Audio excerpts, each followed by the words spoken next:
Iniciativa qytetare për një Maqedoni më të pastër ka nisur një nismë për vendosjen e detektimit dhe ndëshkimit automatik të hedhjes së bishtave të cigareve dhe mbeturinave nga automjetet, përmes sistemit Qyteti i Sigurt, me qëllim uljen e ndotjes dhe rritjen e ndërgjegjësimit ekologjik publik. Nga iniciativa theksojnë se hedhja e bishtave të cigareve dhe mbeturinave nga automjetet prej vitesh paraqesin një problem serioz në vend, si nga aspekti i ndotjes, ashtu edhe nga ai i sigurisë publike. Sipas tyre, vendosja e sanksioneve automatike do të çojë në një ndryshim të shpejtë të zakoneve të qytetarëve, gjë që konfirmohet edhe nga studime të shumta ndërkombëtare.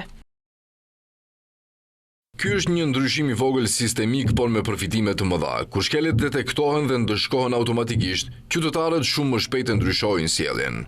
Sipas tyre, teknologjikisht është e mundur që sistemi të përmirësohet me një algoritëm për njohjen e hedhjes së objekteve nga automjetet, praktik që tashmë aplikohet në disa qytete europiane. Nga iniciativa për një Maqedoni më të pastër, sqarojnë se bishtat e cigareve janë lloji më i shpeshtë i mbeturinave në rrugë, trotuare dhe përgjatë rrugëve. Një bisht cigareje përmban substanca toksike si nikotina, plumbi dhe arseniku, ndërsa për tu dekompozuar plotësisht nevojiten deri në 10 vite. Për më tepër, fije mikroplastike nga filtrat përfundojnë në tokë dhe ujëra, duke shkaktuar ndotje afatgjate.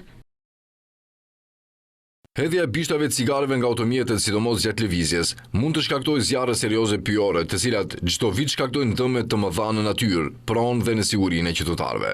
Iniciativa për një Maqedoni më të pastër thekson se vendosja e detektimit dhe ndëshkimit automatik do të kontribuojë në uljen e ndotjes, zvogëlimin e numrit të zjarreve, rritjen e disiplinës në komunikacion dhe zhvillimin e një shoqërie më të përgjegjshme dhe moderne.